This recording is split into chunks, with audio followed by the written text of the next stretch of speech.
परमात्मा को पाने तथा उसका वास्तविक लाभ प्राप्त करने के लिए पवित्र बाइबल में प्रमाण है कि प्रभु ने मनुष्य को अपना ही स्वरूप बनाया। 6 दिन में सृष्टि रचकर 7वें दिन विश्राम किया। कुरान शरीफ में प्रमाण है कि हजरत मोहम्मद को खुदा स्वयं कह रहे हैं कि मैंने तुम्हें उस परमात्मा की महिमा बताने के लिए भेजा है। वो परमात्मा कबीर है जिसने 6 दिन में सृष्टि रची तथा 7वें दिन तख्त पर जा विराजा। उसकी खबर किसी बाखबर से पूछकर तो देखो। कृपया अवश्य सुनिए जगत गुरु तत्वदर्शी संत रामपाल जी महाराज के अमृत वचन। लगाई थी, लेकिन स्वर्ग आपको आज कोई ना देखा नहीं आपने। सिर्फ सुनने मात्र से उसमें आपका आकर्षण बन गया। कथाओं के सुनने से, शास्त्रों के बार बार रिवीजन होता है, आपने हर बात में स्वर्ग को प्रमुखता दे रखी थी, लेकिन स्वर्ग कुछ भी नहीं है। 4 मुक्ति जहां चंपी करती माया हो रही दासी, और दास गरीब अभय पद पर से वो मिले राम अविनाशी। अब देखो कितनी गहरी बात कही है। यहां पर 4 मुक्ति, अंतिम चौथी मुक्ति यहां की सायोज मुक्ति है।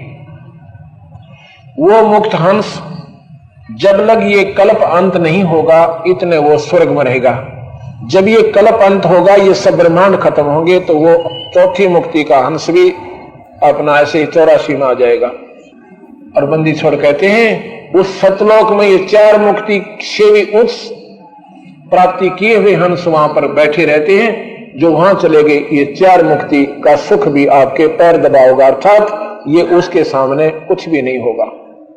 4 मुक्ति जहां चंपी करती माया हो रही दासी, और दास गरीब अभय पद पर से वो मिले राम अविनाशी। यहां पर सभी भय में है, या किसी का भय नहीं मिटा हुआ।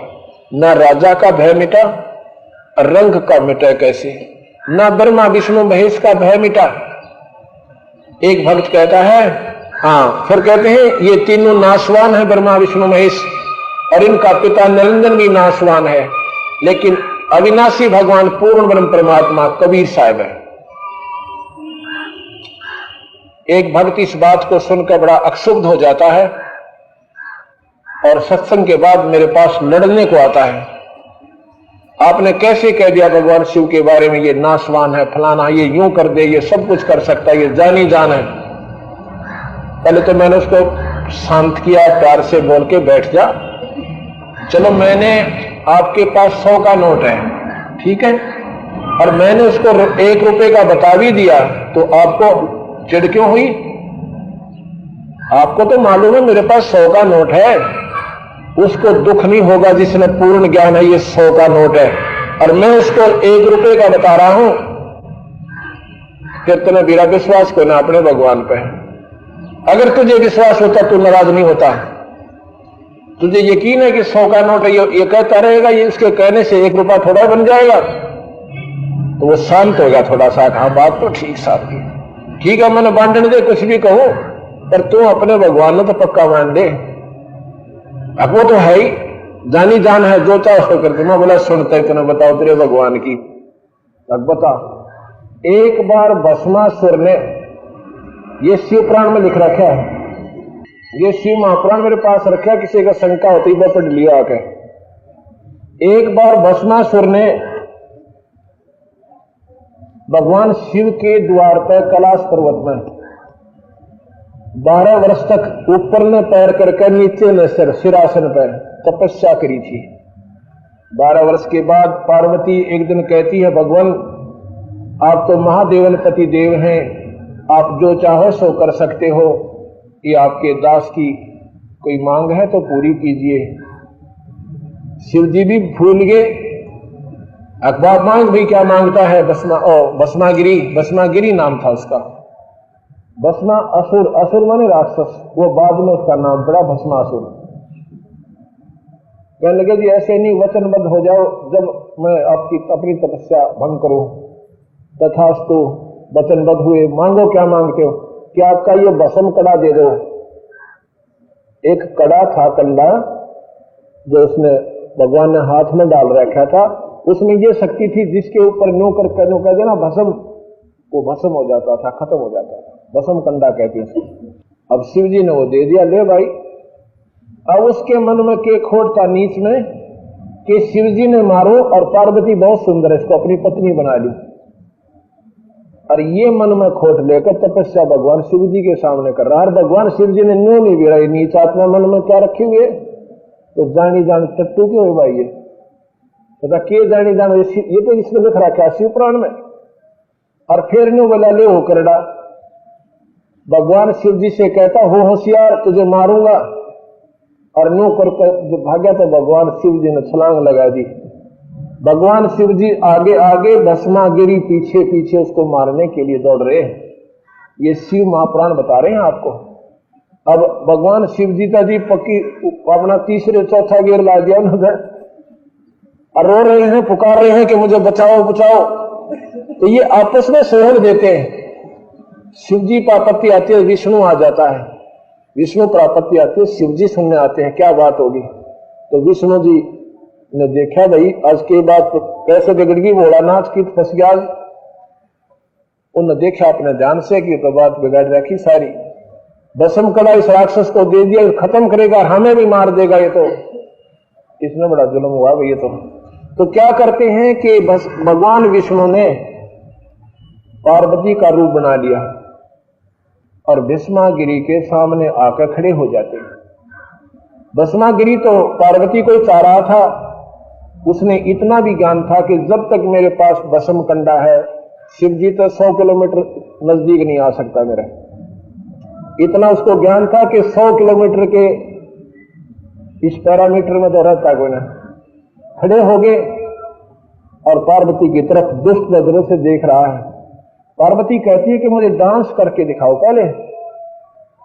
वो बोला मैंने डांस करना आता, मैं तो तपस्या की है। मैं बोली मैं सिखाती हूं तुझे डांस करना, ऐसे जैसे मैं करूं ऐसे करना पड़ेगा आपने। तो भाई उसने तो अपनी गर्ज में क्या करे, वो बोला मुझे बताता रहना तू कैसे करते, मैं ऐसे करता रहूंगा, सीख जाऊंगा थोड़े दिन में। अब वो कहती दाएं हाथ को ऐसे, बाएं को ऐसे, दाएं पैर को आगे, बाएं को पीछे नु करते करते इस हाथ को ऐसे कर ले, जिसमें कड़ा ले रहा था उसने सिर पर किया, ने बोला भस्म, और भस्मासुर मर गया, भस्मागिरी मर गया। उस दिन से उसका नाम भस्मासुर रख दिया गया, क्योंकि उसने राक्षसों जैसी काम की, अपनी मां पर उसने नीत खराब की। अब वो लेके कड़े ने विष्णु जी विष्णु रूप में आकर, और भगवान शिव जी दौड़े जा रहे हैं, सांस चढ़े हुए। आगे जाके विष्णु जी कहते हैं रुको महादेव, कहां भाग रहे हो, क्या होगी, क्या आपत्ति आ गई। कहते आप भी भाग लो। क्या हो गया कि भस्मागिरी राक्षस ने मेरे से धोखा किया है, मेरे से भस्म कंडा ले लिया। कहने लगे ये ले आया भस्म कंडा तुम्हें, कि नहीं वो आपको नहीं दे सकता। तो उसकी नजरों में दोष था, वो आपको भस्म कंडा नहीं दे सकता। आप मुझे बहका रहे हो, आप सच नहीं मान रहे हो मेरी बात को, आप भी भाग लो, मार देगा वो। कहने लगा मैं उसको ले आया हूं, मेरी सत मान ले तू, अब मेरा जल नहीं लगता। मैं सत कैसे मान लू, राक्षस से आप ले सकते हो, बताऊं कैसे लेके आप बता मुझे। भगवान वहां से अंतर्ध्यान हुए और सामने एक सुंदर लड़की का रूप बनाया। अब यहां पर व्याख्या भी नहीं कर सकता, उस भगवान शंकर गेला के बीती वहां पर उस लड़की के पीछे भाग लिए, और जाके जब बहुत दूर तो भागते रहे, जब हाथ पकड़ा भगवान अपने असली रूप में आ गए। फिर हंसने लग गए कि भाई नो मारा मनो भस्मागिरी, जो कि तुम भूत बना दिया, मैं वो बना दिया था।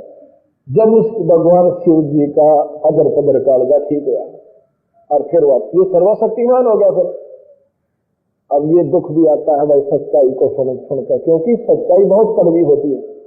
ये भगवान जरूर से पर 3 लोग के, ये 4 भुजा के हैं, ये 16 कला के हैं, बस ये 16 हॉर्स पावर के हैं। इससे ये 16 कला है इनकी। इनके पिता 1000 कला के हैं। इनकी माँ जो है ये और ज्यादा, इनसे ज्यादा कला की है, और इनसे ऊपर है पूर्ण परमात्मा सतपुरुष, वो असंख्य कला के भगवान है। उस पर वो परमात्मा पूर्ण है, ये पूर्ण नहीं है। एक और आएगा थोड़ी देर में, कहने लगा जी ये हम नहीं मान सकते, ये तीनों भगवान जो चाहे सो कर सकते हैं। मैं बोला भाई किस किस के ना खसुमा एक तम गणे। अच्छा सुन भाई, ये सर्वशक्तिमान है, सर्वशक्तिमान है।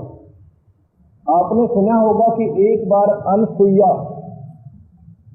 अनुसुईया की कहानी सुनी होगी तुमने, खूब याद है, पर तुम तो आंखों का पट्टी बांध रहे हो।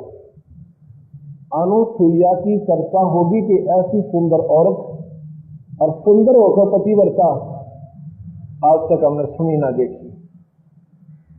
ये चर्चा पहुंच गई ब्रह्माणी, विष्णानी यानी लक्ष्मी और सावित्री और पार्वती दो रहे। तो तीनों के मन में बड़ी जलन हुई, भाई मारे तो सुंदर और हमारी जैसी पतिव्रता कोई हो नहीं सकती, और वो कौन है ऐसी जिसकी इतनी चर्चा। नारद जी वो तबला बजाता हुआ कहे जी उस लड़की अगर औरत है तो अनुसुईया है, सती है तो अनुसुईया है, और जनसा वो भी। तो तीनों ने क्या सलाह मशवरा किया, उन्होंने अपनी एक मीटिंग करी तीनों ने, कहने लगी कि उस अनुसुईया के सती धर्म को तोड़वाते हैं। कैसे तोड़वाते हैं कि हम उन्होंने अपनी कर ली सलाह, ऐसे ऐसे भगवान आएंगे अपने अपने घर पे, उनको वचनबद्ध करना है। भगवान तीनों आए अपने अपने घर पे, तीनों ने वचनबद्ध कर लिया। अब एक काम बताओ, अब तीनों इकट्ठे हो जाओ। तीनों इकट्ठे होगी और तीनों वह इकट्ठी होगी। कौन? सावित्री, लक्ष्मी और पार्वती जी। अब बताओ क्या काम है कि ऐसे एक अनुसुईया नाम की एक औरत है और अत्रि ऋषि की पत्नी है। तो फिर क्या करना है कि उसकी दुनिया बड़ी डींग मारती है, वो पतिव्रता है, वह सती है, फलाना है, उनका सत तोड़ दिखाओ। अब नकम्मी तुम क्या कह रही हो, ऐसा जुल्म हम करेंगे? अब नहीं, ऐसे करो तुम नो करिए, तुम जाओ वहां पर भिक्षा मांगने के लिए, और वो भिक्षा जरूर देती है साधु को, और नहीं देगी तो उसका सत पतिव्रता सती में ये सारे लक्षण होते हैं, साधु सेवा, अपने धर्म पर रहना, ये सारे कर्म में मिलाकर तुम सती होती है। तो उनसे तुम भिक्षा मांगना और उनसे कहना कि हमें दूध पिलाओ, और फिर कहना कि निवस्त्र होकर पिलाओ। दूध दो, दूध पिएंगे और निवस्त्र होकर पिलाओ। वो बोला चलो यहां तक तो सीमित कर दिया तुमने, ये तो हम कर देंगे, पर यह सब तुम्हारी गलती। तीनों चल पड़े जी, वेश बदल कर साधु का रूप बनाया, जाके अपना आलस जगाया। अनुसुईया जी आई कि आओ महात्मा जी बैठो, भोजन पाओ, कि हम दूध पिएंगे। अब पियो, दूध पियो जी, ऐसे नहीं पिएंगे। और कैसे पियोगे कि निवस्त्र होकर पिलाएं। वह जान गया आज रोंग नंबर लाग रहा है इनका। कहने लगे अच्छा तो अभी पिलाती हूं, बैठ जाओ तुम। माई ने केक रहा उन तीनों के 2-6 महीने के बालक बना दिए, 6 महीने के शिशु बना दिए और पालने में लुटा दिए। निवस्त्र होकर कुआड़ मूंज का तीनों आते ही चमचा गिला दूध पिला दिया और तीनों बच्चे बनाकर पालने में लिटा दिए।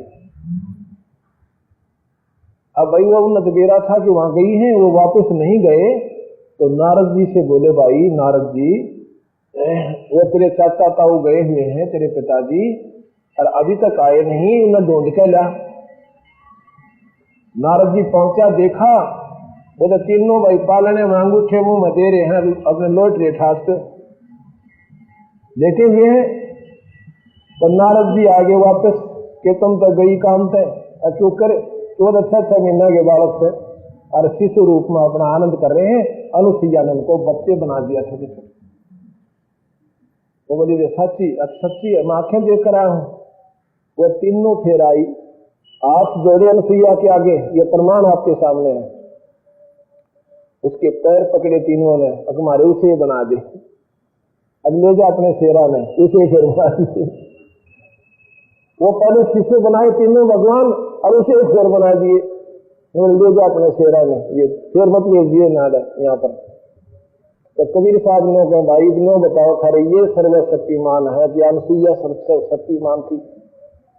अर्थात ये 3 लोक के ईश्वर हैं। ये सर्वशक्तिमान नहीं है, कुछ शक्तिमान अवश्य है। अब ये हम कथाएं सुनते सुनते रहे और हमने ये पुर्जे सारे फट कर दिए। अब ये सारे इधर पुर्जे न्यारे न्यारे रखे थे इन शास्त्रों में, और ये कबीर भगवान ने सारे जोड़कर रेलगाड़ी बना दी। इनको सबको यथास्थान पर फिट कर दिया, बता दिया कि 3 लोक के भगवान हैं और ये इतना काम कर सकते हैं कि पहिया यहाँ डालना है, इंजन ये काम करेगा और बाकी फ्राई व्हील यो काम करेगा। और तुम लोग को ना फ्राई व्हील ना है, सब कुछ अपने लेवल में फ्राई व्हील भी खूब काम देगा, उसमें ना भी काम कोई ना चला। इसी प्रकार हमने इन तीनों देवताओं की भी आराधना साधना करनी है। हम ये मत समझना कि इनकी पूजा नहीं करते, हम इनको जहां ये फिट करने हैं उसी पुर्जे को वहीं डालकर काम लेंगे। हम इनको इंजन नहीं मान सकते, इंजन सतपुरुष है, पूर्ण परमात्मा है। बाकी इनका भी अपना काम यथास्थान पर बिल्कुल सही है। एक टायर पंचर हो जाता हो गाड़ी ना चले। हम इन सब की पूजा करते हैं, पर जो तुम पूजा करते हो ना, किधर मंदिर में जाए घंटी बजाने, किधर कनाग श्राद्ध निकालने, जो गीता में मना कर रखा है, ये हम नहीं करते। हम इन भगवानों की पूजा विधिवत करते हैं जो शास्त्रों में लिखी हुई है, और इसीलिए ये हमें डायरेक्ट लाभ देते हैं, जल्दी फायदा देते हैं। ये परिणाम आपके सामने आ रहा है और सभी कर भी रहे।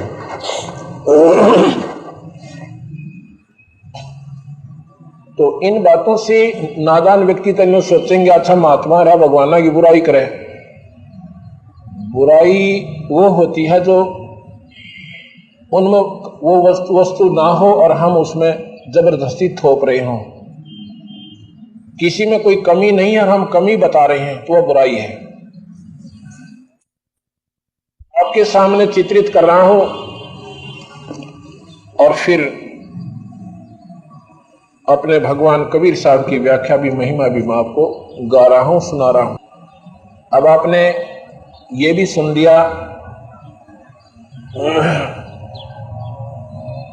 गरीबदास जी कहते हैं 3 लोक के जीव सब विषय वास भरमाए, गरीबदास हमको जपे उसको धाम दिखाए।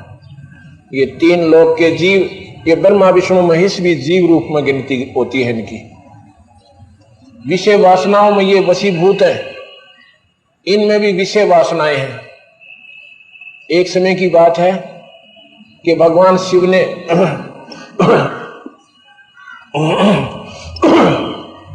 एक समय जब भगवान रामचंद्र जी वनवास में थे, सीता उठ चुकी थी और सीता की वियोग में भगवान राम रो रहे थे, बिलख बिलख कर रो रहे थे। ऊपर से पार्वती और शिव नंदी पर बैठे हुए, वृषभ पर बैठे हुए देख रहे हैं कि भगवान शिव जी ने रामचंद्र जी को प्रणाम किया। तो पार्वती बोली किसने नमस्कार कर रहे हो? कि भगवान को। कि यूं किसा भगवान रोने लग रहा, इसकी पत्नी उठ गई है, इसकी पत्नी को कोई उठा ले गया है, उसके वियोग में रो रहा। फिर भगवान का रोने का काम क्या? ये भगवान नहीं हो सकता। शिव जी बोला तो रहने दे, आप रहने दो, ये भगवान है, ये 3 लोक के मालिक विष्णु जी हैं। मैं बोली मैं ना मानो, आप तो नहीं बकाया करो, मैं तो इसकी परीक्षा लेकर आऊंगी, जब मानू ये भगवान से। शिव जी बोला परीक्षा मत लेना, देख ले फिर बात बिगड़ जाएगी। अच्छा नहीं लूंगी। तो शिव जी अपना घूमने चले गए। पीछे तो सीता जी का रूप बनाया और रामचंद्र जी के सामने आ गई। कहने लगे, जो उसने सोचा तो नहीं था कि भगवान मुझे सीता समझकर और बहुत प्यार से और सोचेगा कि मेरी सीता मिल गई, बड़ा खुश होगा। जब वहां पहुंची ना सीता के रूप में कौन? पार्वती। भगवान रामचंद्र जी बोले हे दक्ष पुत्री माया, हे दक्ष की बेटी पार्वती, दक्ष की बेटी माया तो किता गया है।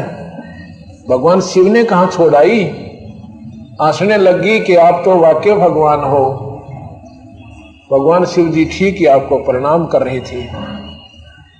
अब यहां एक विचार करना कि भगवान रामचंद्र जी ने पार्वती तो पहचान दी, पहचान ली कि ये सीता नहीं है, और अपनी सीता का ज्ञान नहीं उसने कौन उठा ले गया। ये क्या कारण है? ये कारण है कि वो काल जो है 1000 भुजा का भगवान जो ब्रह्म है, उसके पास सबका रिमोट कंट्रोल है। ये अवतार जो बनकर आते हैं उसी के आदेश से गुप्त रूप में कोई कारण बना देता है, ये यहां पर आते हैं। तो वो जितनी उसने बुद्धि इनकी काम करनी दी दृष्टि छोड़ देता है, इतनी काम करती है, फिर बंद कर देता है, ऑफ कर देता है। वहां पर उसने ऑन कर दी इसकी बुद्धि को, रामचंद्र जी की को, और सीता को पहचान लिया सीता नहीं है, फिर ऑफ कर दी। फिर उसने नो नहीं मालूम मेरी सीता ने उठा कौन लेगा। ये महसूस मत करना, क्योंकि ये काल जो 1000 भुजा का भगवान गीता में कहता है ना सब न खाऊंगा, वो काल है, वो निरंजन है, और वही ब्रह्मा विष्णु महेश के पिता हैं, और इस शेरा वाली इनकी माता है। ये देवी शिव पुराण पढ़ लेना, और ये देवी भागवत महापुराण पढ़ना, गीता जी में प्रमाण है इसी बात का कि इनकी माता है शेरा वाली, इनके पिता हैं काल भगवान। तो जी पार्वती वापस चली गई। अब उधर से शिव जी की बुद्धि ऑन कर दी भगवान काल ने। उसने देख लिया कि आज यह काम बिगाड़ आई, मैंने मना किया था, और सीता का रूप बनाकर चली गई। इसलिए मेरे लिए ये आज के बाद पत्नी रूप में स्वीकार्य नहीं होगी, क्योंकि इसने मेरी मां का रूप बना लिया। अब सीता को मां क्यों कहा? क्योंकि वो बड़े भाई की पत्नी है। बड़े भाई की पत्नी मां के तुल्य होती है, भाभी मां के तुल्य होती है। तने बोला परीक्षा ले आई तू? अगना में कोई ना ले आई परीक्षा। अच्छा झूठ भी बोला ऊपर तक। भगवान ने अंदर से उसको त्याग दिया कि आज के बाद तो मेरी पत्नी रूप में स्वीकार्य नहीं होगी। 1 दिन 2 दिन 10 दिन 100 दिन महीना 2 महीने वर्ष बीत गए, मुंह तो ना बोला, अपना ने प्रजा की हो जाकर भगवान जानकी की पक्का नाड़ी है। इनने जो फैसला कर लिया इनका अटल होता है। ईब तेरे ते जिंदगी भर यो बात नहीं करे, फिर मैं यहां रह कर करूंगी क्या? तो ये फैसला लेकर पार्वती वहां से निकल पड़ी, और अपने राजा दक्ष के, अपने पिता दक्ष के घर पर आ गई। राजा दक्ष ने उसको कभी शादी के बाद बुलाया नहीं था, क्योंकि पार्वती ने शादी अपनी मर्जी से करवाई थी। पिता नाट रहा था, वो कहता था कि मैं ऐसे सरल फ्रिड आदमी का शादी अपनी बेटी की करूं कोई ना, जिसके गले में सांप राख लपेट जाए, इसने देखते डर लगे। तो अपने बच्चे ने, वैसे सभी आदमी यही कोशिश करते हैं कि अच्छे स्थान पर शादी हो। पर पार्वती को नारद ने बता दिया था कि तेरा पति ये है, ये मालिक है 3 लोक का भगवान। उसके हृदय में वो समा चुके थे, उनके संस्कार ऐसे ही थे। इसमें माँ बाप की कुछ नहीं बसाती, झूठे ढूल पीटा करें, जहां बच्चों के संस्कार वहीं जुड़ते हैं जाके। तो जी उन जबरदस्ती शादी अपनी मर्जी से माला गाली थी, शिव जी बरात लेकर आ गया था। तो उस दिन के बाद ना तो पार्वती बुलाई ना शिव जी बुलाया। जिस दिन पार्वती अपने पिता के द्वार पर जाती है, वहां पर राजा दक्ष ने एक यज्ञ कर रखा था। उसमें हवन कुंड बना रखा था ना पूरा बुढ़ाए, और उसमें लपट निकला थी, घी डाला जा रहा था। उसमें ऐसे सटेज लगा रखी थी, सारे दामाद बुला रखे थे, रिश्तेदार बुला रखे थे, पर शिव जी नहीं बुला रखा था। आमंत्रित भी नहीं कर रखा था पार्वती को और शिव जी को। तो पार्वती और 2 बटेऊ नहीं आए थे, 2 मेहमान नहीं आए थे दामाद, उनका सटेज, उनका आसन भी था, और हिस्से का पैसा भी रखा जा रहा था। उनका हिस्सा भी रखा जा रहा था जो नहीं आए हुए थे। पर शिव जी का कितना हिस्सा और ना आसन। पार्वती पहले सारे गए घूमी, देखा कि ना शिव जी का कितना आमंत्रण, हमने बेरा भी कोई ना यहाँ पर ऐसा हवन हो रहा है, और ना अपने दामाद को इन्होंने बुलाया। देश से वो लड़का आई थी, पर अपना पढ़ने रहा उसे। अपनी माँ के पास गई, ने बोली माँ तुमने शर्म नहीं आई अब क्या कि तुमने अपने दामाद को ना तो हमें बुलाया, और जो नहीं आए उनका हिस्सा निकाल रखा है, उनका आसन लगा रखा आदर से, और आपके दामाद का, आपके जवाई का आपने कुछ भी नहीं कर रखा।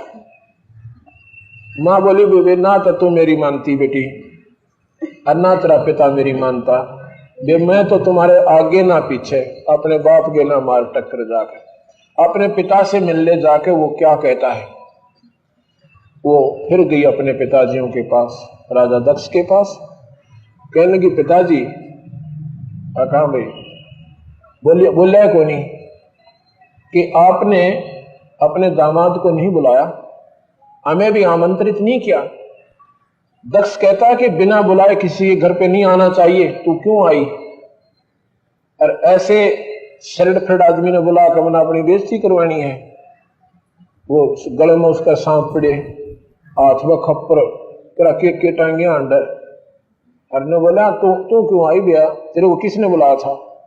इस बात की वो बहुत महसूस करगी, बहुत नाराज होगी, इतना दुख मानगी कि तेरे कराऊं हवन ने पूरा हवन कुंड में छलांग लगा दी और पार्वती मर जाती है। उधर से भगवान, अब उसमें देखो मैं बताना चाहता हूं, सच्चाई को स्वीकार करना, ये नो ना सोचना कि मैंने ठेका ले रखा भगवान ना की बुराई करने का, पर सच्चाई बताने का ठेका ले लिया। और यह सच्चाई कैप्सूल से है, कुनीन कैसी दवाई, और यह कुनीन खाओगे तो बुखार उतरेगा ना, कुनीन बिना मलेरिया जाक हो जाए, ये सच कर मान लेना। ये तुम कड़वी कड़वी सुन लोगे ना, सुनते रहना, तो पीछे तो मैंने गाली भी दे दियो, पर एक बार सुन जरूर लेना, और जब सुन लोगे ना आप अपने आप में महसूस करोगे सच्चाई तो यही है। तो जी वहां पर ये जब यज्ञ राजा दक्ष ने यज्ञ करी ना, उसमें क्या होता है कि राक्षस लोग यज्ञों को पूरा नहीं होने देते थे। शिव जी के लिए तो उसकी बनाई नहीं थी। ब्रह्मा और विष्णु को विशेष आमंत्रित किया था कि आपका सहारा लेकर मैं यज्ञ कर रहा हूं, और हो सके मेरा दामाद भी लाठी उठा ले शिव जी, उससे भी मेरी रक्षा करवाना। तो दोनों आगे जी, हाँ ठीक, अभी तुम निश्चिंत होकर कर अपना यज्ञ, हम यहां बैठे हैं।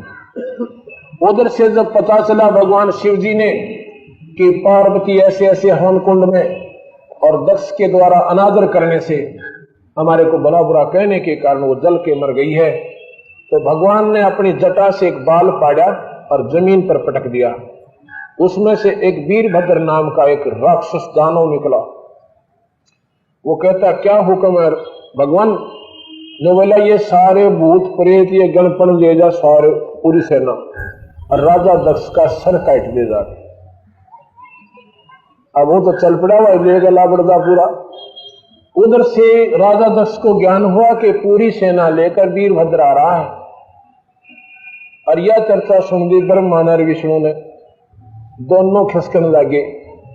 ब्रह्मा चलने लगा जब राजा दक्ष कहता भगवान आपका तुमने आसरा लिया था, आप कहां जा रहे हो, मेरी रक्षा करो। ब्रह्मा ने बोला ये दोनों ये पकड़े कान भाई, वीरभद्र तो इतना बलशाली है किसी के काबू को ना आए, हमारे बस का नहीं है उसके साथ लड़ना।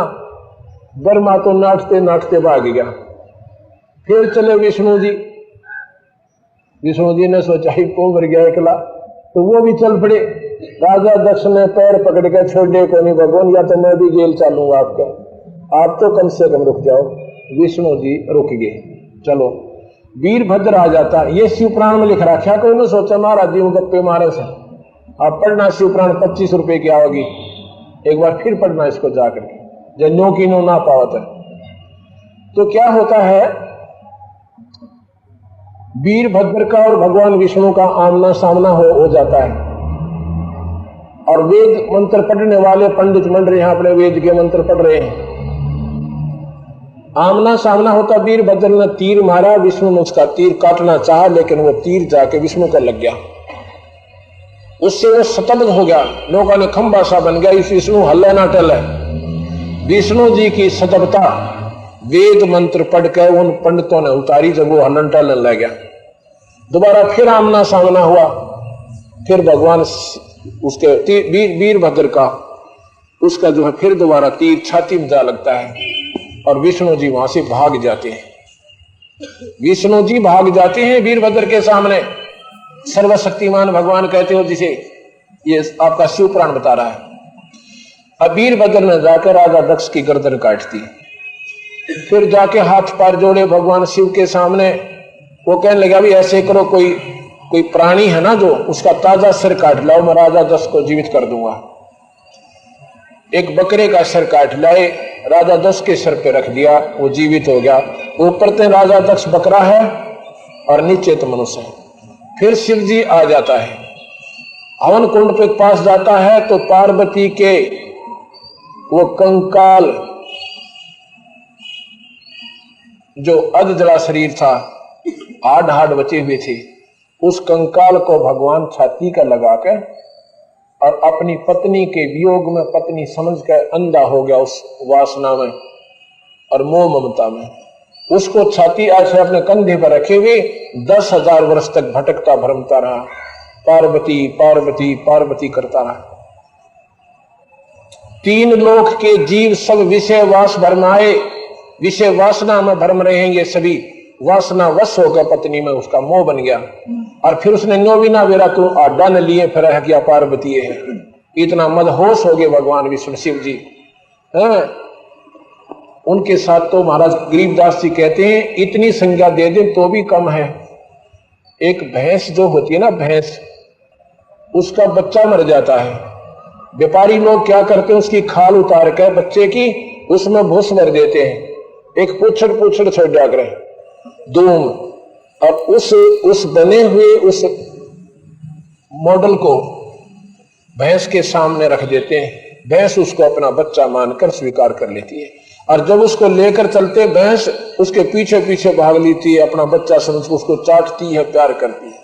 अर्थात उसकी बुद्धि इतना ही काम कर रही है कि ये तेरा बच्चा नहीं है और फिर भी उसको अपना बच्चा मान रही है, उस पर आसक्त हो रही है। ऐसे ही भगवान शिव ने उन हाडों को पार्वती मानकर 10,000 वर्ष तक उसको लिए फिरेगा उसकी ममता में।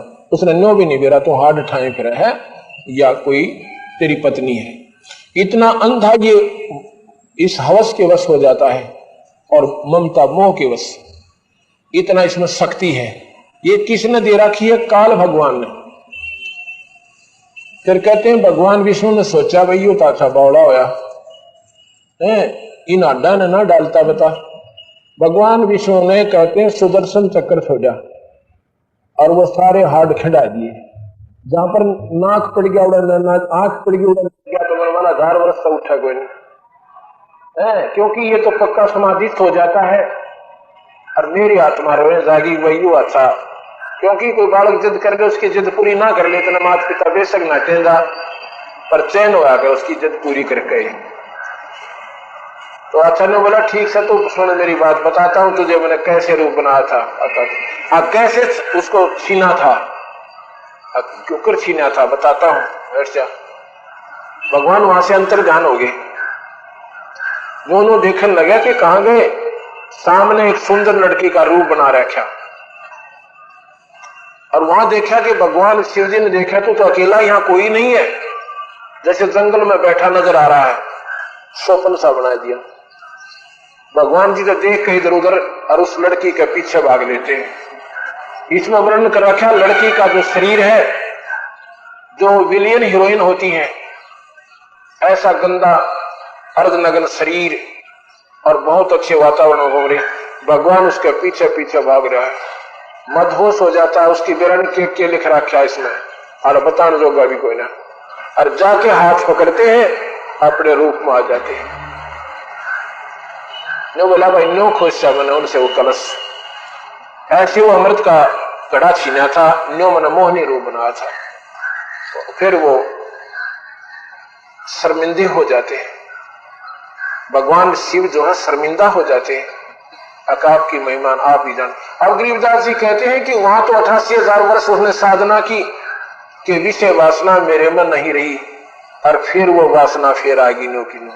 जैसे कहते हैं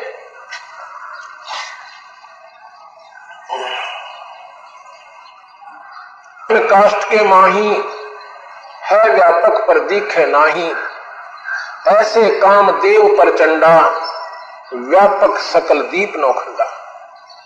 अब जैसे अग्नि में, इसमें लकड़ी में आग है पर दिखती नहीं, बिल्कुल नहीं विजिबल है। जब इसमें आग चिल्ली लगा दी जाएगी वो सारी ही आग थी। जैसे अग्न काष्ठ के माही है व्यापक पर दिखे नाही, ऐसे काम देव प्रचंडा व्यापक सकल दीप नौखंडा। ऐसे ये कामदेव, ये पापी, ये जीव के बस का कोई ना, ब्रह्मा विष्णु महेश के भी बस का कोई ना। ये तो कबीर भगवान के नुमाइंदे संत, उनसे आप नाम लीजिए। एक श्वास का सिमन है जो इन विकारों को निष्क्रिय कर देगा, धीरे धीरे नॉर्मल हो जाएंगे और फिर यहां से पार हो जाओगे। बोल सतगुरुदेव की सत साहिब। तो विनती करूं चरण नवाऊं शीसे, गुरु राम देवानंद जी महाराज ने दिया नाम बख्शीश। कोटि कोटि सिजदा करूं, कोटि कोटि प्रणाम। चरण कमल में राखियो मैं बांधी जाम गुलाम। गुरु बिन माला फेरते हैं, गुरु बिन देते दान। गुरु बिन दोनों निष्फल हैं, चाहे पूछो वेद पुराण।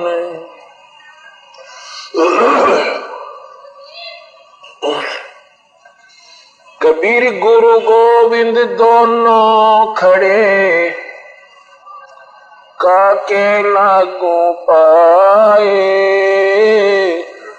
बलिहारी गुरु अपना जिन, गोविंद दियो मिलाए।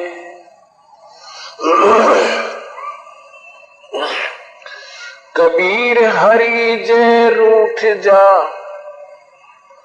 गुरु की शरण में जावे।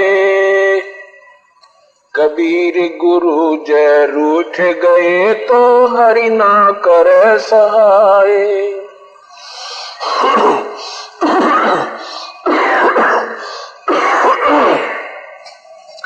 सात दीप नौ खंड में, गुरु से बड़ा ना कोई। करता करे न कर सके, गुरु करे सो होए।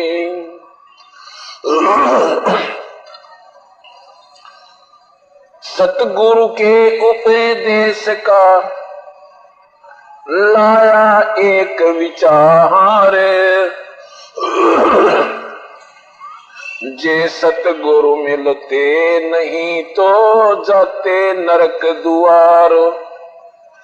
कबीर नरक द्वार में दूत सब करते खेचा ताने। उनसे कबू नहीं छूटता फिरता चारों खान।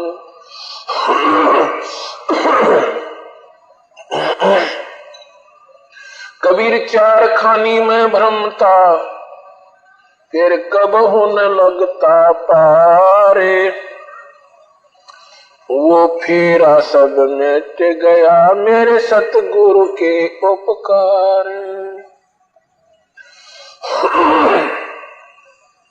कबीर सात समुद्र की मसी करूं, लेखनी करूं बन राय।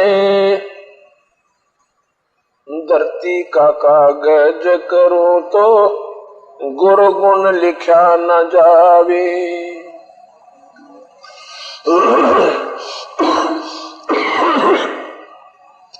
कबीर राम कृष्ण से कौन बड़ो,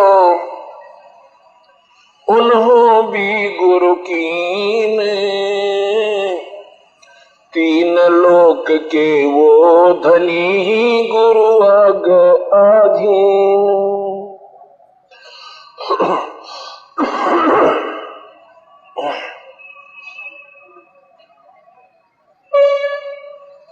गुरु बिन माला फेरते गुरु बिन देवे दान, गुरु बिन दोनों निष्फल हैं, भावे पूछो वेद पुराण।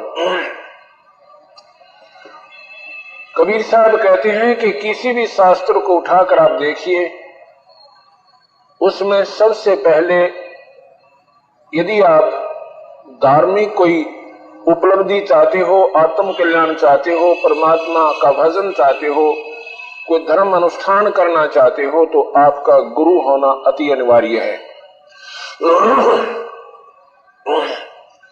गुरु के बिना किए हुए पुण्य आपके बेकार जाएंगे, व्यर्थ जाएंगे। कोई भी आप कोई धर्म करते हो, चाहे अपना मनमुखी कोई नाम जप है, सीताराम राधे श्याम, सीताराम राधे श्याम, ये कोई बिना गुरु के ये जाप कितना ही कर लेना आपको फेल है, निष्फल है। और गुरु भी पूरा होना चाहिए। जो नहीं कोई पकड़ा ऐसे तू मेरा गुरु, मैं आपका शिष्य, और चल मेरा दान करवा दे, ऐसे कोई लाभ आपको नहीं होगा। गुरु भी पूरा हो, नॉमिनेटेड होती है समय समय पर संत, और बहुत ही कम संत होते हैं एक समय के अंदर। तो उन्हीं संतों से उपदेश लेने से बात बनेगी, आम गुरु से बात आपकी नहीं बनेगी। कई नादान व्यक्ति कहते हैं कि नारद ने धीमर गुरु बनाया था, धीमर जो मछियारा था, और उससे भाई उसकी मुक्ति होगी।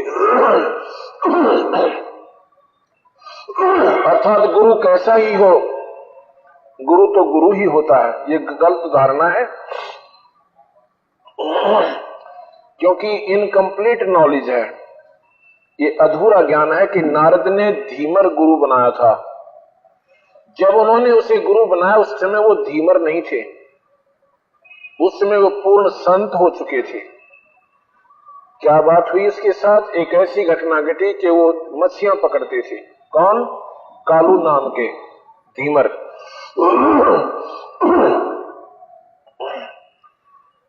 और उसके आसपास के सभी तालाबों में मछलियां खत्म हो जाती हैं।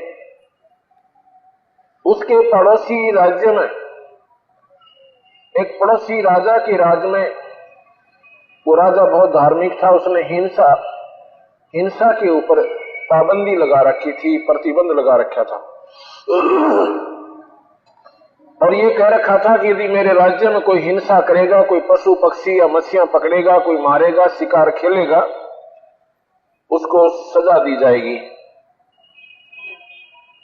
अब उसने विचार लाया कि आसपास की सभी मछलियां खत्म हो गई हैं सभी तालाबों में, और अमुक राजा के राज्य में तालाबों में बहुत ज्यादा मछलियां हैं।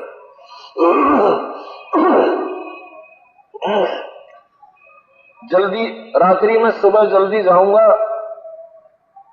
यानी सुबह सुबह वक्त से जाऊंगा, उस समय कोई नहीं होगा वहां पे, और मच्छियां पकड़ के ले आऊंगा, क्योंकि वहां मच्छियां बहुत है, बहुत जल्द थोड़े ही समय में ज्यादा हाथ लग जाएगा और तेरा काम बन जाएगा। ऐसा विचार करके वो कालू नाम का धीमर मुंह अंधेरे यानी सूर्यास्त होने से पूर्व उस तालाब पर पहुंच जाता है। उसमें थोड़ी थोड़ी सर्दी सी थी। उसने क्या किया कि ऐसे झुंडों के बीच में, क्योंकि तालाब के आसपास झाड़ जंखाड़ बहुत होते हैं, वृक्ष भी बहुत होते हैं, उनके बीच में उसने क्या किया, अग्नि जलाई। पहले अपने को सेका कि सर्दी सी उतर जा, और उसके बाद उसने तालाब में जाल डाल दिया। उसने जाल डाला था, उधर से उसी राजा नगरी के राजा का आना हो जाता है। वो किसी दूसरे शहर में जा रहा था सुबह सुबह जल्दी। अब क्या होता है कि एकदम मोड़ मुड़ता था रास्ते पे, मोड़ मुड़ते ही सामने राजा और सैनिक आ रहे हैं, और कालू धीमर यानी मछियारा घबरा जाता है, डर जाता है कि आज तो मारा गया। इसका बचाव कैसे हो? उसने सोचा था कि ये राजा जो है बड़ा धार्मिक है, और धार्मिक है तो संतों के प्रति इसका विशेष लगाव भी होगा। वो धीमर क्या था कि एक तन पे लंगोटी बांध रखी थी पानी में घुसने के लिए, दाढ़ी बड़ी हुई थी, सिर के बाल बड़े हुए थे। उसने सोचा अगर बच सकता है तो साधु बन जा नकली। उसने जो अग्नि जलाई थी उसकी जो ऐश बन गई थी, राख बन गई थी, तो बबूत पड़ी थी, उसको सारे शरीर पर लगा लिया और मुंह भी खूब अच्छी तरह उसको उस ऐश से, राख से यानी बिल्कुल ढांप दिया। और जहां उसने अग्नि जलाई थी उसको सोचा कि ये समझेगा धुना है इसका, उसी के ऊपर ऐसे आसन पद्म लगाकर बैठ गया। बैठा था डरता। राजा ने सोचा कि भाई ये सामने कौन बैठा, देखा ध्यान से, क्योंकि जो साधु आत्मा होती है, जो भक्त आत्मा होती है, वो संतों ने देखकर बड़ी प्रसन्न होया करें, उनकी आत्मा गदगद हो जाती है कि सुबह सुबह और परमात्मा स्वरूप संतों के दर्शन हो जाए, आज मेरा बड़ा शुभ दिन है। तो जी वो राजा, और वो देख रहा है थोड़ी थोड़ी आंखें खोल के कि राजा आगे जा रहा है या तेरी तरफ आ रहा है। राजा ने उसके सामने आकर हाथी रुकवा दिया, हाथी की अंबारी से नीचे उतरा और उसने देखा तो आज तू मारा गया भाई। कालू ने सोचा कि आज तो मारा जाएगा। इस भय में उसने अपनी आंखें जोर से बंद कर ली और भगवान का एक विशेष चिंतन शुरू कर दिया, क्योंकि भय में भगवान का ना याद आया करे। अब इतना चढ़ गया कि उसकी जो सुरती थी अंतर्गत होगी। कुछ ये पिछले संस्कार काम करते हैं। ये नहीं था कि वो कालू एक ही जन्म में संत बन गया था, वो पिछले जन्मों की कमाई इंसान की साथ होती है। कबीर कमाई आपनी कभू ना निष्फल जावे, सात समुद्र आडे पड़ो वो मिले अगाऊ आए। तो उन्होंने उसकी अंतर्गत वृत्ति होगी और एकदम साधु रूप में वो शांत हो गया। राजा आया, कुछ देर तो बैठे, प्रणाम किया, एक दो बार नमो नारायण कहा, लेकिन महात्मा ने आंखें नहीं खोली। वो तो डर रहा था, जैसे आंख खोल दी तो पकड़ा गया। राजा ने सोचा कि साधु अपनी साधनाएं करते, इनको ज्यादा नहीं टोका टाकी किया करते, दर्शन हो गए, मेरे सौभाग्य हैं। और वहां पर 5-7 सोने की मोहरें रख दी, उन धोने के ऊपर पूजा के रूप में, और प्रणाम करके चल पड़ा। राजा चला जाता है। उधर से उसको क्या होता है, कुछ देर के बाद उसने आंखें खोली कि राजा तो जा चुका है। फिर देखता सामने उसने तो पूजा भी की हुई है। उस दिन से उसका जो जीवन बदल गया। उसने क्या सोचा, क्या विचार लगा कि हे मालिक, मैं तो तेरे नाम पर नकल की थी, मैं तो तेरे नाम की नकल की थी और एक ढोंग किया था, और उस ढोंग के वजह से भी राजा ने तो माथा टेका और ये धन मेरे सामने आ गया। फिर विचार करता है, परमात्मा यदि मैं असल रूप में आपको याद करूं तो आप ना जाने क्या कर दो। इतना विचार लाकर वो असरपियां उठाकर इतने में उसकी पत्नी आ जाती है, क्योंकि उसने आना था जल्दी, उसको भी भय बन गया। वो बता के गया था अमुक तालाब से मैं मछलियां लाऊंगा। उसने सोचा कहीं पकड़ा ना गया हो, भाई उसका भेद तो लेना चाहिए। इतने वो विचार कर ही रहा था, इतने उसकी पत्नी आ जाती है, कहता तू मरेगा, अभी तक यहां बैठा है तो मछलियां नहीं पकड़ी। वो कहता है ना तो मछली पकड़ूं, आज के बाद मैंने जो करना था कुकर्म कर लिया, आज के बाद मैं ये मछलियां नहीं पकड़ूंगा। वो नाराज हो जाती है कि अब बच्चे तुझे खाएंगे, इनको कौन कमा के खिलाएगा?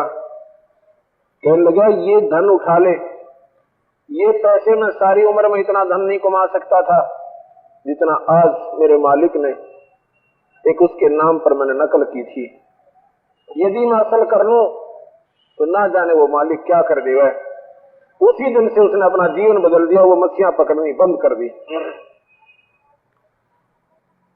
जैसे रत्नाकर नाम के एक डाकू थे, डाकी डाला करते थे, एक ही दिन के सत्संग में अपना जीवन बदल के महर्षि कहलाए। ठीक इसी प्रकार वो कालू नाम के झीमर यानी अब मछियारे ने अपना जीवन बदल लिया। घर वाले दबाव दें कि जाओ मच्छी पकड़ कर लाओ, जाल उठावे, जंगल में बैठ जावे और सारा दिन रोए, हे परमात्मा मुझे कोई संत भी मिला दे जो मेरा गुरु बन जा, मुझे नाम मिल जावे, मेरी मुक्ति हो जावे, क्योंकि गुरु के बिना बात बने को ना।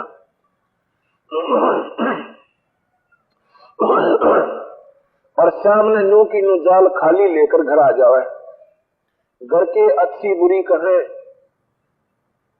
तूने जो सर्वनाश करना है, तू कमाता नहीं है, तू ये नहीं करता है। वो कहता है कि मैं मजदूरी कर लूंगा पर ये कुकर्म नहीं करूंगा। जब हमारी सच्ची लगन लगती है परमात्मा में, परमात्मा संत भी मिला देते हैं। एक दिन उसके पास सतगुरु कबीर साहब उस कालू झीमर के पास आ जाते हैं संत रूप में और कहते हैं बच्चा यहाँ कैसे बैठे हो? वो कहता है महात्मा जी मैं अपनी सारी घटना बताता हूँ। मेरा अब संसार में मन नहीं लगता, परमात्मा ढूंढना चाहता हूँ, मुझे कोई बताने वाला नहीं मिल रहा कि कैसे परमात्मा की प्राप्ति हो। उन्होंने बताया कि गुरु के बिना जीव तेरा सारा असफल है और प्रथम आप अपना गुरु बनाइए। तो कहने लगे गुरु किसे बनाऊं कि मुझे बनाइए, मैं तुझे उपदेश दूंगा, उस नियम को निभाइए, तेरा बेड़ा पार होगा। कालू झीमर ने सतगुरु से नाम ले लिया, उसके बाद वो कालू पीर बन गया। पीर माने गुरु, कालू पीर। लेकिन उस समय के लोग उसे फिर भी झीमर ही कहा करते थे।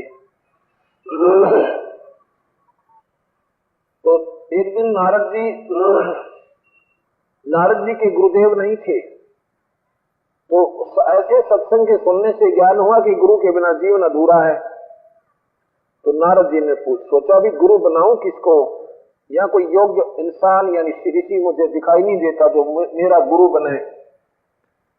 भगवान विष्णु जानी जान थे, उसने कहा कि नारद जी सुबह सुबह ब्रह्म मुहूर्त में आप जब स्नानार्थ जाओगे तालाब पे, रास्ते में जो व्यक्ति तुझे मिले उसको अपना गुरु बना लेना, वो तेरा गुरु होगा।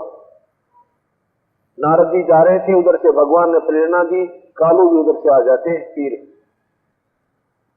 तो उसने देखा कि वो झीमर है, ये गुरु के योग्य नहीं है, उस दिन नहीं बनाया। अगले दिन फिर पूछा क्यों भाई नारद आपने गुरु बनाया? कोई व्यक्ति मिला? जी मिला था, एक झीमर मिला था, वो गुरु नहीं था। अगले दिन फिर कहा कि कल फिर जो आए उसको गुरु बना लेना, चाहे वो कोई भी हो। जब वो अगले दिन जाता है तो वही झीमर उसे फिर मिलता है, यानी कालू पीर मिलता है। उस दिन भी वो गुरु नहीं बनाता है। इसे क्या गुरु बनाऊं, ये तो एक झीमर है। नारद जी एक विष्णु भगवान कहते हैं नादान, वो झीमर नहीं है, अब वो पहुंचे हुए परम संत हैं, उनसे उपदेश ले लीजिए जाके। जब नारद जी ने उस कालू नाम के उस पीर का नाम लिया और नारद जी की 84 छूटी। ये कालू जो था ये कबीर साहब का उपासक था, ये कबीर मत का साधक था। नारद जी ने उनसे उपदेश लिया। कबीर पंथ में जो पूर्ण संत होगा उसके पास 3 लोक की भक्ति के भी उपदेश होते हैं। अगर आपने इन्हीं परमात्माओं की साधना करनी है वो भी नाम हम देते हैं, क्योंकि हम पासपोर्ट बनाने वाले उस परमात्मा के नुमाइंदे हैं। पासपोर्ट बनाने वालों से कौन सी ही कंट्री का बनवाइए उसी का बना देंगे, जो उनके पास अथॉरिटी होती है। तो नारद जी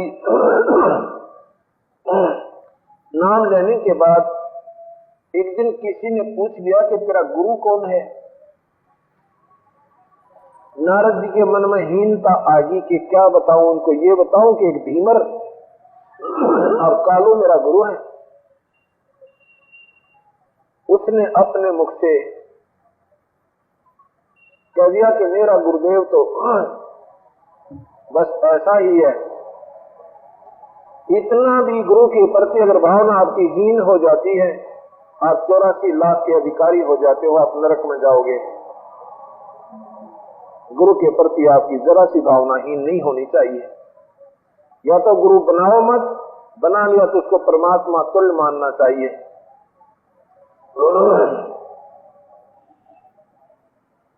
इतनी ही हीन भावना होने से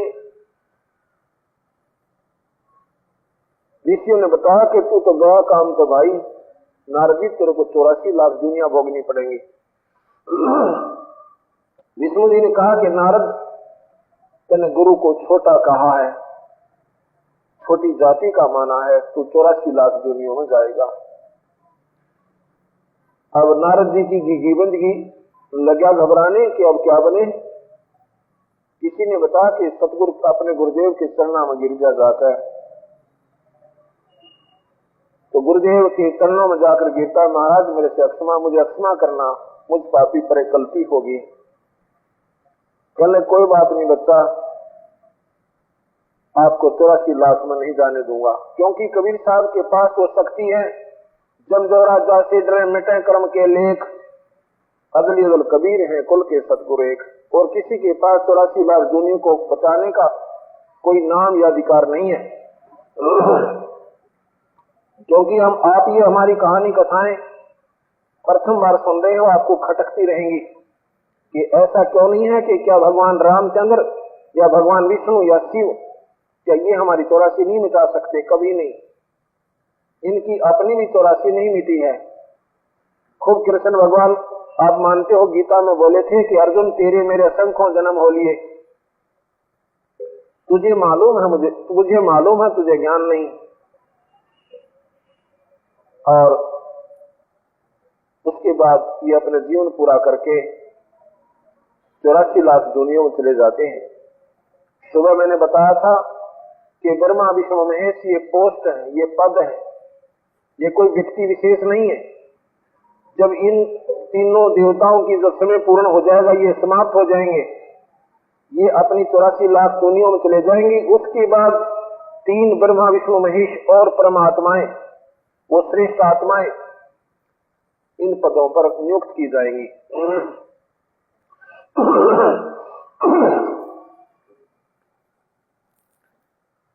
तो यहाँ कहते हैं नारद ने धीमर गुरु की ना, और कहाँ ज्ञान में हो गया हीना।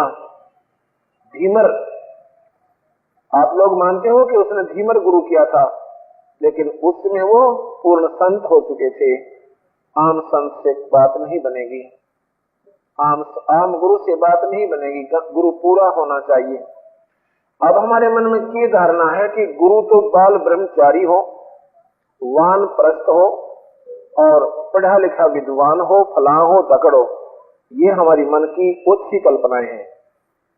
जिस संत के पास कमाई है, सत्य नाम है, सत्य नाम की साधना है, वो चाहे गृहस्थी हो और चाहे ब्रह्मचारी हो, उन दोनों की ही भक्ति, दोनों ही गुरु पद के अगर अधिकारी हैं, उनके पास नाम कमाई है तो पूर्ण रूप से पार हो सकेंगे, अन्यथा नहीं होंगे। विचार कीजिए।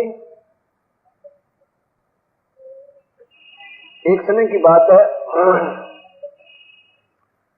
कि गुरु बिन माला फेरते, गुरु बिना देवे दान, गुरु बिन दोनों निष्फल हैं, चाहे पूछो वेद पुराण। सुखदेव नाम के एक बाल ब्रह्मचारी, सुखदेव नाम के एक महर्षि जो अपनी मनमुखी साधना से और पिछले जन्मों की कमाई के आधार पर उसमें कुछ सिद्धियां थी, उन सिद्धियों के आधार पर वो अपनी साधना करता हुआ और एक दिन स्वर्ग लोक पहुंच जाता, विष्णु के लोक में, आकाश में अपने शरीर के साथ उड़कर। एक सिद्धि आकाश से उड़ जाई, एक सिद्धि जल पैर न लाई, एक सिद्धि जो उड़े आकाशा, एक सिद्धि जो परलोक के वासा, एक सिद्धि जो कस्तम जारा, एक सिद्धि तो हंस नियारा। ऐसी ऐसी सिद्धियां होती हैं। तो अपनी सिद्धि शक्ति से ये सुखदेव विष्णु लोक में पहुंच जाते हैं। विष्णु लोक में जो पहुंच जाते हैं तो वहां जाकर के एक स्वर्ग, एक अलग रेस्टोरेंट होता है वहां पर, उस स्वर्ग के अंदर जाना, इंटर करना चाहते हैं। लेकिन वहां पर खड़े हुए पहरेदार उससे पूछते हैं कि आप अपने गुरु की कोई सर्टिफिकेट दिखाइए, आपके गुरुदेव कौन है। वहां जाकर के देखा जाएगा कि गुरु मान्यता प्राप्त भी है कि नहीं। पासपोर्ट बनाने वाले नॉमिनेटेड होते हैं गवर्नमेंट की तरफ से, नकली बनाने वाले भी बहुत मिलेंगे, पैसे हटने वाले, लेकिन वहां पकड़े जाएंगे वो नकली पासपोर्ट वाले, उनको वापस कर दिया जाएगा, उनके पैसे भी बरस जाएंगे और उनको सजा भी हो सकती है। तो वो कहने लगा कि गुरु की क्या आवश्यकता है, जिन्होंने गुरु बनाया है वो भी यहीं आ रहे हैं, मैं बिना गुरु के आकाश में उड़ के आ गया हूं। कहने लगे जी, वो पहरेदार कहते हैं पारखद की ये बात हम नहीं जानते, हमारे को विष्णु जी का आदेश है कि जिनके गुरुदेव हो और वो भी इस लिस्ट में उनका नाम हो गुरुओं का, तो आप अंदर जा सकते, नहीं तो आप नहीं जा सकते। कहने लगे भाई मुझे भगवान विष्णु से मिलाओ। उसने सोचा था ये वैसे तुक्के मारे अपनी तरफ से, भगवान ऐसा थोड़ा ही कहता होगा। उन्होंने जाकर कहा कि सुखदेव नाम के ऋषि आए हैं प्रभु और स्वर्ग के अंदर जाने का आग्रह कर रहे हैं, आपका क्या आदेश है, जाने दो उसे, तुम क्यों नहीं जाने देते। कहने लगे उनका गुरु नहीं है जी, फिर मत जाने दो। वो कहते हैं हम आपसे मिलना चाहते हैं, अन्यथा मैं नहीं जाऊंगा। तो विष्णु जी कहते हैं चलो मैं आता हूं। सुखदेव भगवान के द्वार पर, मकान महल के द्वार पर खड़ा है। विष्णु जी बाहर आते हैं और पूछते ऋषि जी यहाँ क्या करने आए तुम। सुखदेव ने सोचा था कि भगवान ये देख कर मेरे पर प्रसन्न होंगी, वाह भाई वाह सुखदेव, बड़ी अच्छी कमाई की तूने, सिद्धि ऐसी अच्छी प्राप्त की और तू यहाँ पर आ गया, भाई शाबाश। इसके विपरीत भगवान ने कहा कि यहाँ क्या करने आए ऋषिवर। उसका आधा तो पानी वैसे गिर गया, आधा ढीला तो इस वचन से हो गया कि भगवान बोले कैसे। कहता जी मैं स्वर्ग में जाना चाहता हूं। फिर क्या आपत्ति आ गई, स्वर्ग में जाना चाहते हो, क्यों नहीं जा रहे। क्या कहते हैं पारखद, ये कहते हैं कि आपका गुरु नहीं है। क्यों आपका गुरु नहीं है। भगवान बोले अग्ना जी, फिर अरे वाह नादान, तेरा गुरु नहीं है अभी तक। अग्ना जी, नहीं जी मैंने गुरु नहीं बना रखा। फिर सुखदेव जी आप स्वर्ग में नहीं जा सकते, वापस जाइए, किसी पहुंचे हुए गुरु को गुरु बनाइए, संत को, और फिर यहाँ आइए। अब सुखदेव कहता है कि भगवान उस मृत मंडल में ऐसा कौन गुरु है, आप ये भी निर्देश मुझे दीजिए कि मैं उसे उपदेश ले लूं। उन्होंने कहा कि राजा जनक जो सीता के मुंह बोले पिता थे, वहां जाइए। राजा जनक की 10,000 रानियों का प्रमाण मिलता है और राजा थे, गृहस्थी थे, और उससे नाम ले लीजिए जाके जब तू यहां आ सकता है। वहां तो सुखदेव बोला नहीं, इंद्र लोक में आ जाता है, वो भी एक स्वर्ग लोक है। इंद्र लोक में आ जाता है, वहां पर काफी ऋषिजन महात्मा जन बैठे हैं, देवलोग।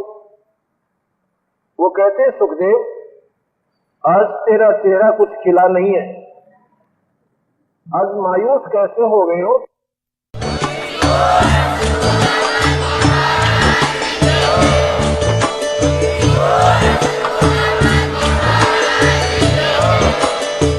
सुन रहे थे जगत गुरु तत्वदर्शी संत रामपाल जी महाराज जी के मंगल प्रवचन। अधिक जानकारी के लिए विजिट कीजिए हमारी वेबसाइट www.jagatgururampalji.org। संत रामपाल जी महाराज जी के शुभ आशीर्वाद से पूरे विश्व भर में 500 से भी ज्यादा नाम दीक्षा केंद्र हैं, जिन पर संत रामपाल जी महाराज जी द्वारा ऑनलाइन निशुल्क नाम दीक्षा दी जा रही है। अपने नजदीकी नाम दीक्षा केंद्र का पता करने के लिए संपर्क करें 8222880541।